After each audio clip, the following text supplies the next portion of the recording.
Ser podcast.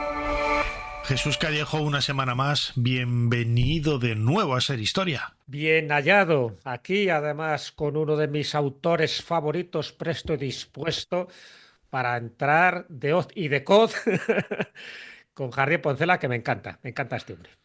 Pues sí, es uno de los autores más leídos, ¿no? Y también de los autores, no voy a decir polémicos, pero transgresores, ¿no? Quizás se sale de esa normalidad, un autor humorístico, pero también escribió un poco de todo.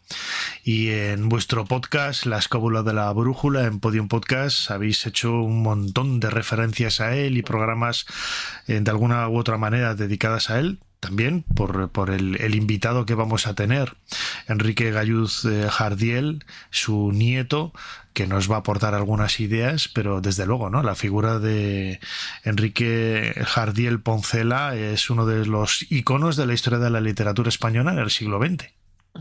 Para mí, sin ninguna duda, forma parte de la otra generación del 27, que es la generación del humor y la generación que aportó muchísima chispa a épocas pues un poco convulsas, porque le tocó vivir, ¿no? Un poco toda esa transición, teniendo en cuenta que él nace en 1901, con lo cual pues eran momentos, por una parte, buenos en cuanto a la creatividad, por otra parte malos en cuanto a la belicosidad y a la política española que había en aquel momento. Ya él le dio por hacer humor, por hacer sátira, por jugar con las palabras. Además se metió a empresario teatral, intentó renovar el teatro en aquel momento, que era muy complicado y sobre todo es más complicado haciendo teatro de humor, ¿no? Él empieza como periodista, bueno, intentó hacer la carrera de Derecho, comenzó haciendo Derecho en la Universidad Central de Madrid, pero pronto abandonó la carrera para dedicarse a la literatura y al periodismo. Y él se dio cuenta de que tenía esa gracia natural para intentar sacar lo mejorcillo de, pues eso, de nuestro acervo cultural, ¿no? Entonces, a través de sus obras de teatro, que hizo casi 50 obras de teatro, sí que se da ese carácter un poco hispano, no castizo, que es un poco lo que hacían los hermanos Álvarez Quintero, lo que hacía Pitalaza, pero sí que le da ese toque de humor en obras pues tan emblemáticas como Eloísa está debajo de un almendro, Los ladrones somos gente honrada, Los habitantes de la casa deshabitada, es decir, el teatro del absurdo, el teatro del contraste, de la risa y sobre todo de las situaciones a veces paródicas, pero ojo, también con crítica, también, ya te digo, con una cierta sátira social que tuvo muchos problemas con los censores, te puedes imaginar, y sobre todo cuando llega la época del franquismo. Así que tenemos eso, a Enrique Jardiel Poncela compitiendo en el teatro, ni más ni menos que en Jacinto Benavente y tantos otros, donde el hacer humor, ya digo, le sirvió de mucho, pero también, como te puedes imaginar, le granjeó pues muchísimas críticas porque no se entendió muy bien a veces esa forma, esa absurdez de entender el mundo del teatro. Fíjate, ¿sabes cuál es el primer recuerdo que yo tengo de Jardiel Poncela? Una cosa muy curiosa, cuando yo vivía en Valladolid, pues yo tendría, pues yo no soy del 70, pues sería estos 70 y muchos.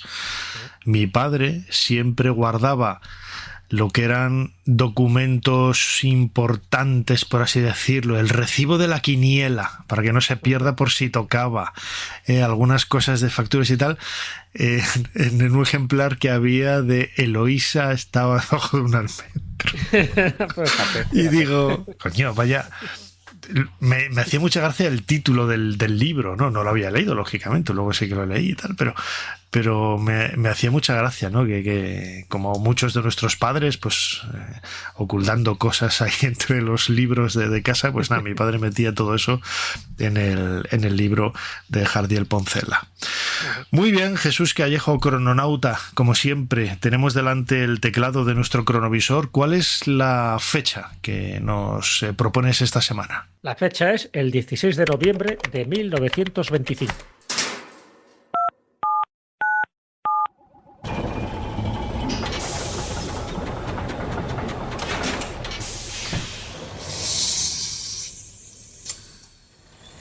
Adelante, pasen. Jesús Callejo les está esperando junto al cronovisor.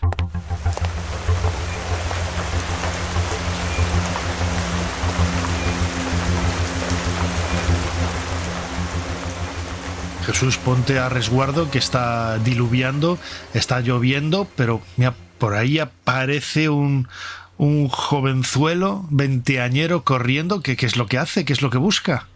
Bueno, pues va a la casa de Jacinto Benavente, en la calle Atocha, número 26. Como ves, fíjate, son las tantas de la mañana, prácticamente las 2 de la madrugada, lloviendo, y el que está ahí aporreando el timbre y la puerta de la casa de Jacinto Benavente es Enrique Jardín Poncela. En este momento tiene 24 añitos, no es conocido, todavía no es muy conocido, y todo es por un cabreo que se ha cogido monumental, pues ya sabes, por estos dimis y diretes, porque le han dicho, él estaba ensayando una obra para estrenar en un teatro. Claro, estamos hablando del año 25, posiblemente porque él escribió muchísimo en el año 25.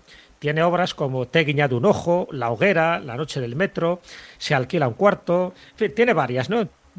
Posiblemente fuera el estreno de La hoguera, un drama en 3 actos que quieren estrenar en el Teatro Infanta Isabel de Madrid. Pero el empresario le dice que nanay de la China porque se opone a ese estreno Jacinto Benavente. Así que Jardiel se agarra un mosqueo del 4 o del 8 a Y saber, vaya a romperle las piernas y al dice, pobre. claro, Jacinto Benavente por entonces, ojo, él había recibido ya el Premio Nobel de Literatura en 1922. En este año, 1925, tiene 59 años, o sea, que no aguanta una torta, Jacinto Benavente, porque era así menudito.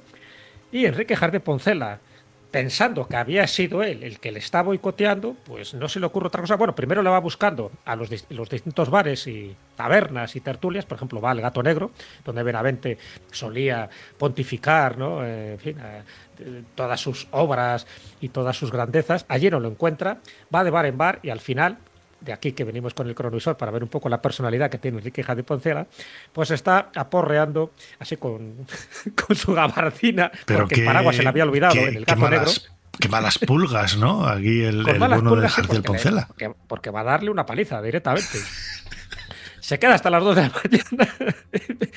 Tiene suerte de que Jacinto Benavente no ha ido a dormir esa noche a su casa y por lo tanto se va desairado, pero al día siguiente Enrique escribe en su columna diaria, ¿no?, que escribía en un periódico, protestando por el agravio sufrido, ¿no? Cuando Jacinto Benavente se entera de todo esto, le escribe y le dice, oye, que yo no tengo nada que ver con esto, ¿eh? Que yo nunca he maniobrado para que cayese tu obra. Además, todo lo contrario. Yo soy, dice Jacinto Benavente, yo soy uno de los impulsores de los jóvenes como tú para que publiquen nuevas obras y para renovar un poco el teatro español. Y entonces ya Enrique se da cuenta de que ha sido gente que ha mal metido, para que veas. Y entonces, a partir de ahí surge una buena amistad entre Jacinto Benavente y Enrique Jardín Poncela. Menos mal, ¿eh? Menos mal, porque si no le abre Le la llega cara. a pillar, le da una somanta de palos que se entera. Y se hubiera armado pues la de San Quintín o el Rosario de la Aurora. Así que bueno, es un dato muy significativo de cómo cuando él está empezando, para que veas también esas críticas fratricidas que había a veces en el mundo de la literatura y sobre todo en el mundo del teatro. Y no pasó a más y sin embargo generó una gran amistad.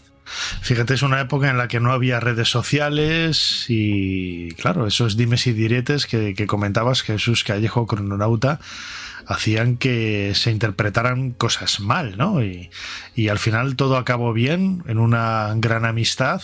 Además, entre dos personas que trabajaban un tipo de teatro y de literatura totalmente distante, porque nada tenía que ver lo que hacía Jardiel Poncela con lo que hacía Jacinto Benavente.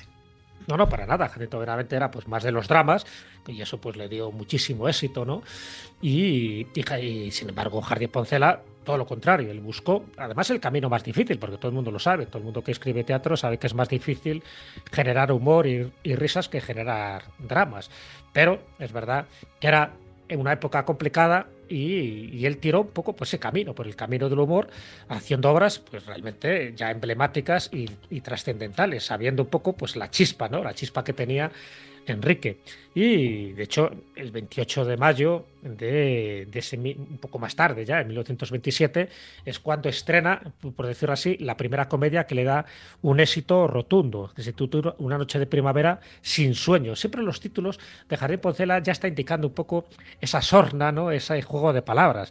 Fíjate que tiene, algunas te he comentado, pero por ejemplo, Angelina o el honor de un brigadier, o las 5 advertencias de Satanás, o morirse es un error. Fíjate, esta obra, Morirse es un error, la publicó antes y la estrenó antes de la Guerra Civil.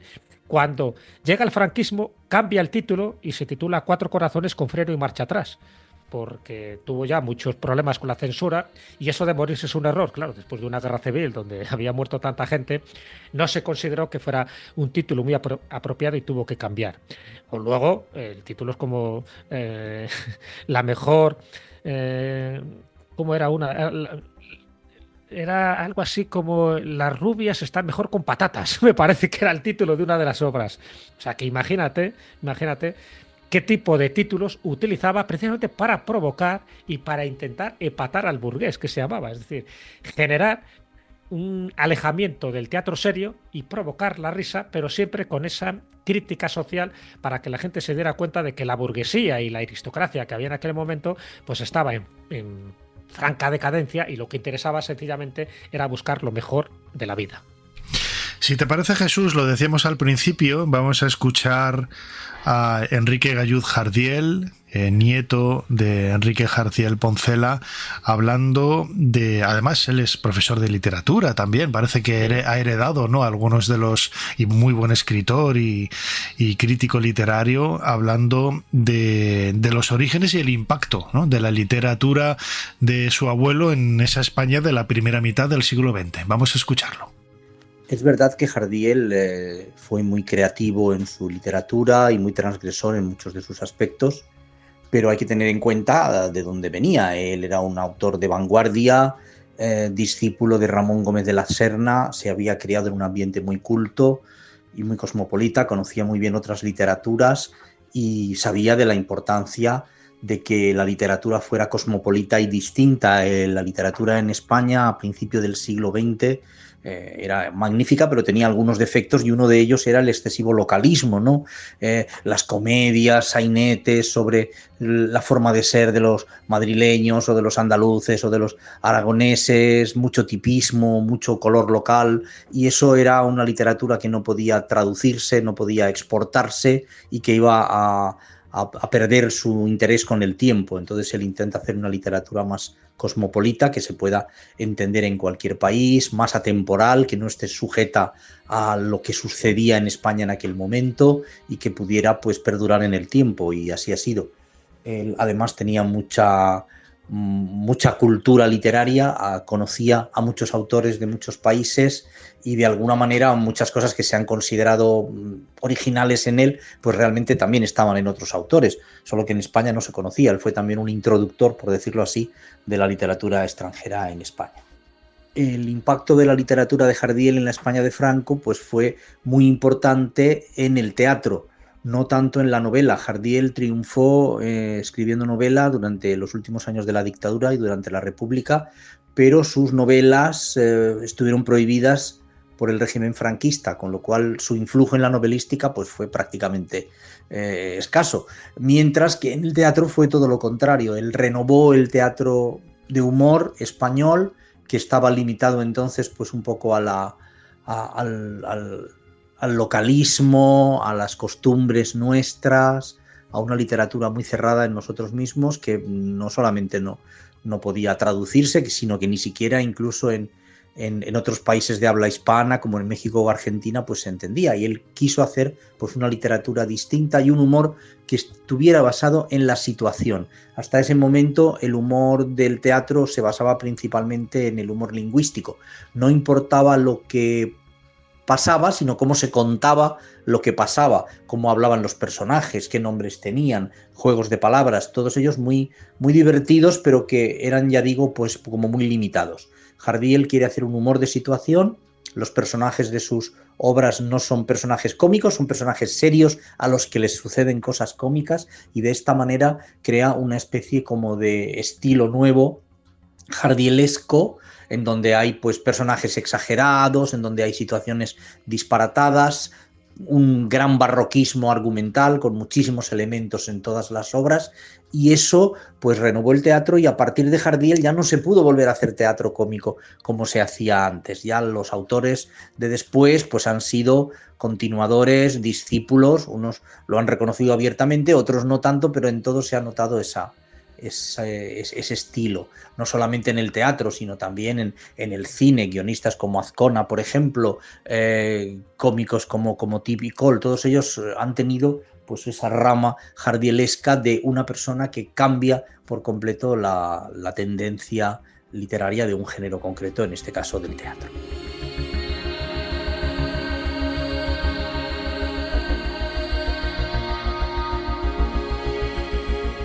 Jesús, un personaje absolutamente transgresor, ¿no? Para lo que era la época, que yo creo que pues, no tiene paralelos, quizás. Bueno, en ese mundo del teatro de lo absurdo sí que había algunos referentes, ¿no? en la época, pero la verdad es que, bueno, pues pocos podrían compararse, ¿no? A Jardiel Poncela.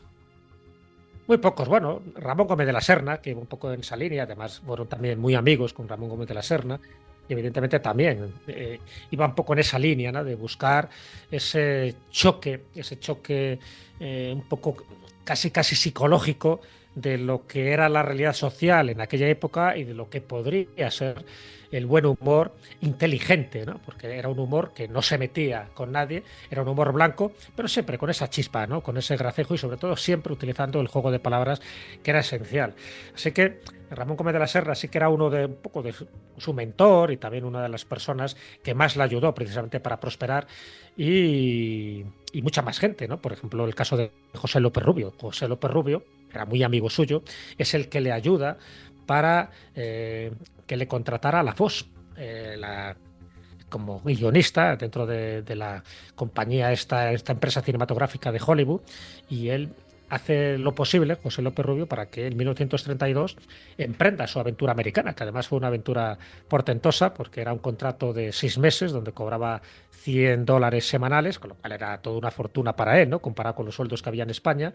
Y ahí es cuando empieza a hacer esos pinitos como guionista. Lo que pasa es que él se veía muy constreñido pues con los argumentos, no le daban demasiada libertad, pero bueno, ahí conoció a Charles Chaplin, conoció, en fin, a muchísima gente de la farándula y sobre todo del mundo de Hollywood, y sí se dio cuenta un poco de que se podrían hacer otro tipo de obras de teatro con mucho más dinamismo. Le ayudó muchísimo, ¿no? Para las obras posteriores, e incluso le inspiró, ¿no? Le inspiró obras como El amor solo dura 2000 metros, ahí tienes otro título también para enmarcar, donde se habla precisamente de ese materialismo, de ese infantilismo que él apreció en Estados Unidos, y que luego pues lo reflejó y lo criticó un poquillo, porque se dio cuenta que en Estados Unidos había, es verdad, que mucho progreso, pero por otra parte tenían mucha incultura respecto a ciertos temas de cultura general, y por otra parte pues ese infantilismo que les hacía creerse cualquier tontería. Entonces él le llamó mucho la atención el contraste que había entre esa propulsión a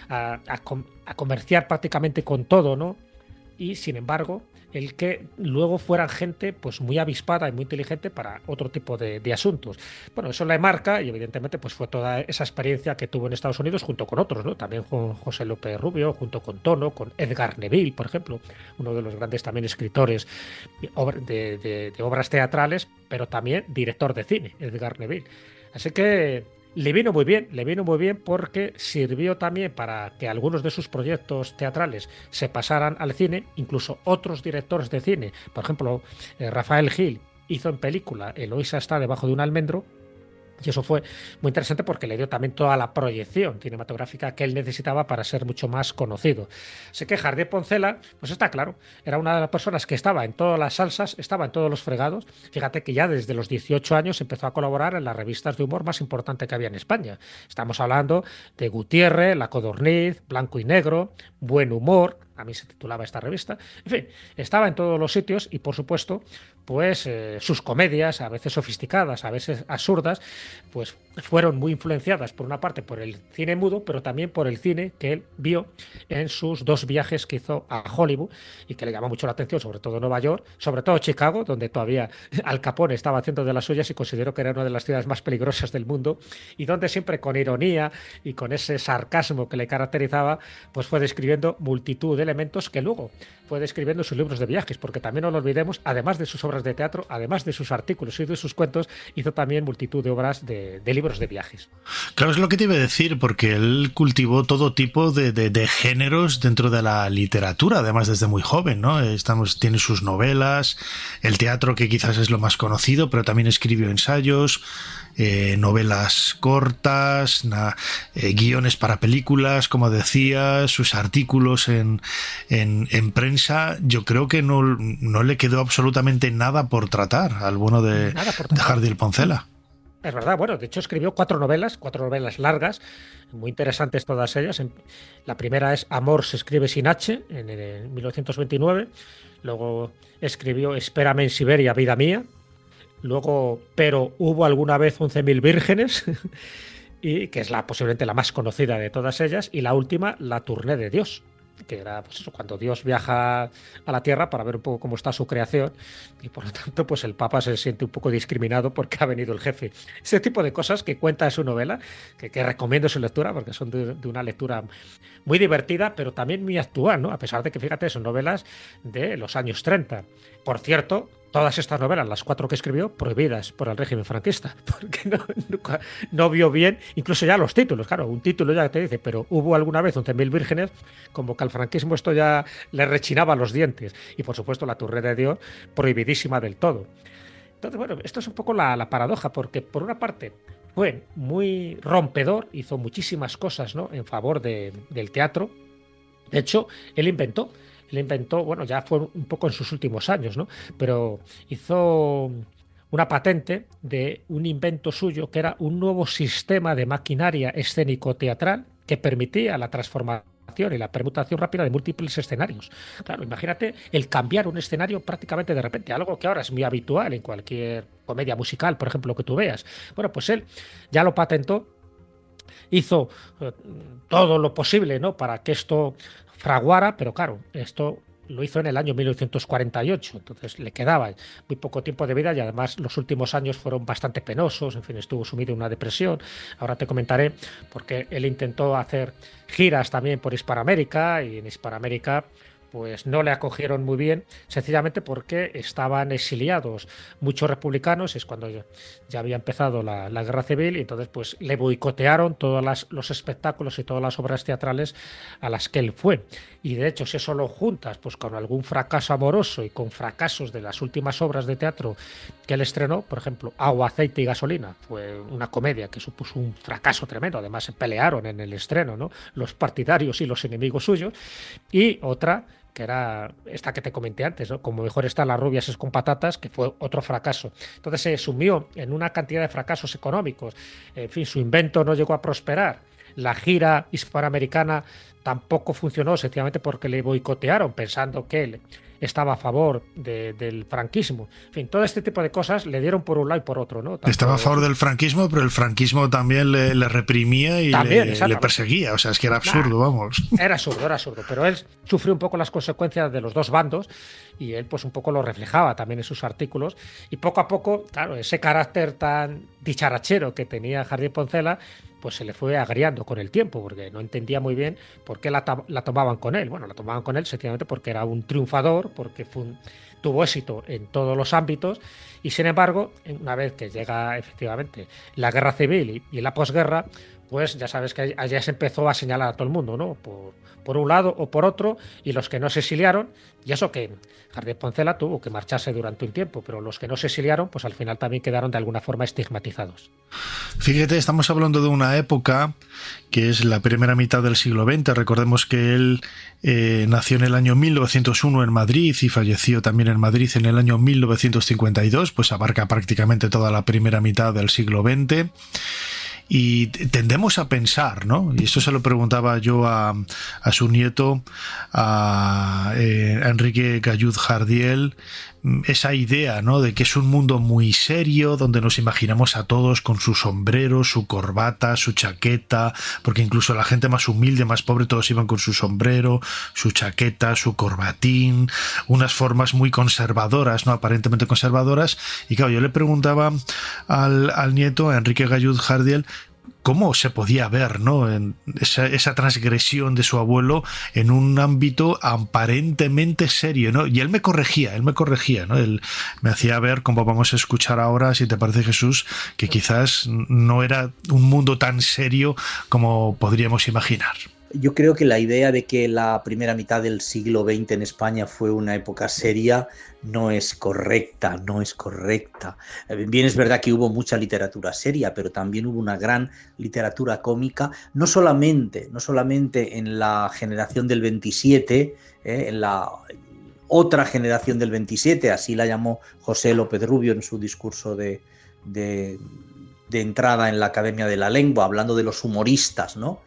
Porque la generación del 27 no fueron solamente los grandes poetas, sino que fueron también los humoristas como Jardiel, como el mismo López Rubio, como Tono, como Edgar Neville, como Miura, sino que antes hubo una generación cómica en el 98, donde estaba pues Vital Aza, Juan Pérez Zúñiga, Pedro Muñoz Seca, Enrique García Álvarez, o sea que desde finales del 19 había una tradición de comicidad en el mundo literario español. La impresión del hombre elegante con su traje y su sombrero no tiene nada que ver con ello. Jardiel era una persona eminentemente cómica, hablaba en broma, vivía instalado en el humor y era un dandy en lo referente a lo externo, con trajes de 3 piezas y siempre pulcramente peinado, ¿no? Son dos cosas que no tienen nada que ver. Yo creo que el sentido del humor no se perdió en aquel momento, estuvo más o menos bien o mal visto por el régimen. El humor de Jardiel no estuvo bien visto por el régimen de Franco, que prohibió sus obras, pero de alguna manera aquello perduró y hubo pues publicaciones como fueron La Codorniz y otras posteriores que mantuvieron esa corriente subterránea de ver las cosas de una manera distinta.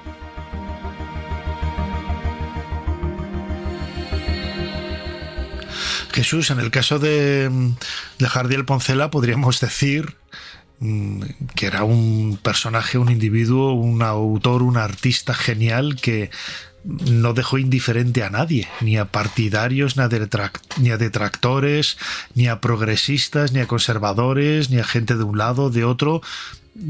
Tocó la moral y las narices a todo el mundo, casi, ¿no? A todo el mundo, sin ningún tipo de duda. Además, te cuento un poco una anécdota suya.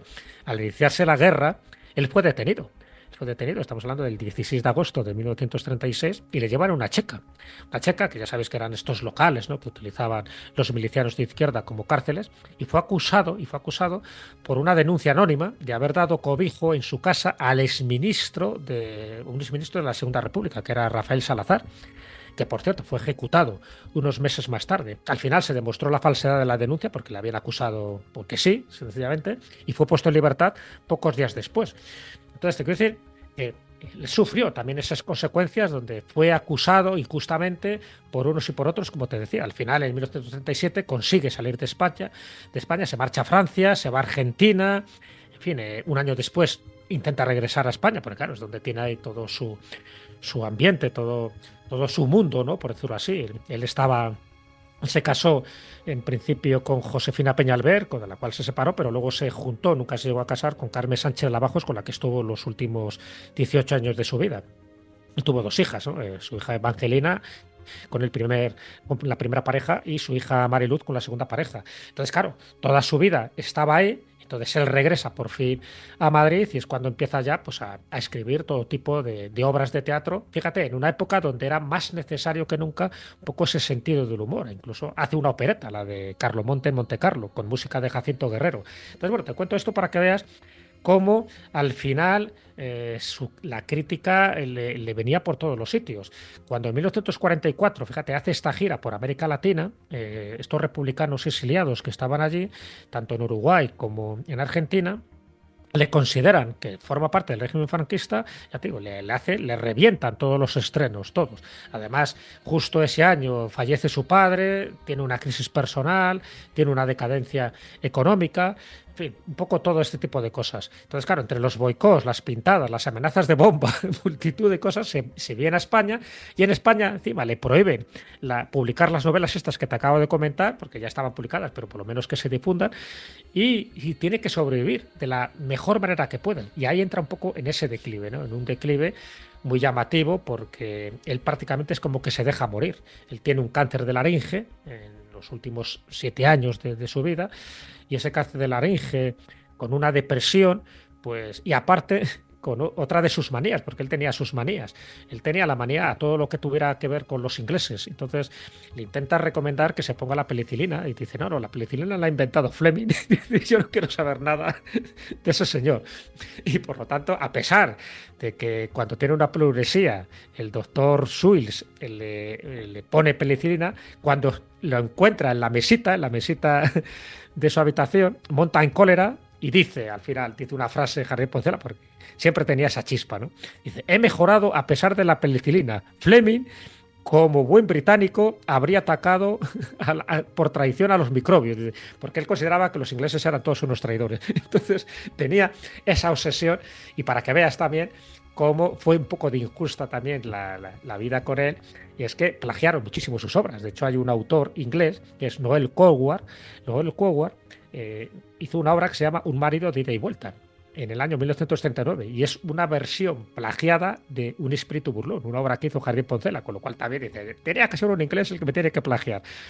Y bueno, ya por supuesto, otro que le plagió bastante fue su yerno, Alfonso Paso, que se casó con su hija Evangelina y plagió muchísimas de sus obras, Alfonso Paso, que ese sí era un autor del régimen franquista. Bueno, la vida de Enrique Jardiel Poncela es una vida trepidante, llena de aventuras, llena de desventuras y sobre todo de un genio, de esa literatura del humor que tanta falta hacía en una época en la que, bueno, pues España estaba pasando pues por momentos, un momento valle, por así decirlo, ¿no? Sí. Dejábamos la Segunda República, nos adentrábamos en una terrible dictadura y, bueno, pues a él le pilló un poco entre dos aguas y le llovieron tortas por todas partes. A él le hemos dedicado este cronovisor junto con Jesús Callejo, nuestro crononauta, uno de sus personajes preferidos, Enrique Jardiel Poncela. Jesús, como siempre, muchísimas gracias una vez más por habernos ayudado a hacer un poquito más de historia. Pues muchísimas gracias a ti. Me despido con su epitafio, que en el fondo también es su filosofía de vida. Si queréis los mayores elogios, moríos. Para no perderte ningún episodio, síguenos en la aplicación o la web de la SER, Podium Podcast o tu plataforma de audio favorita.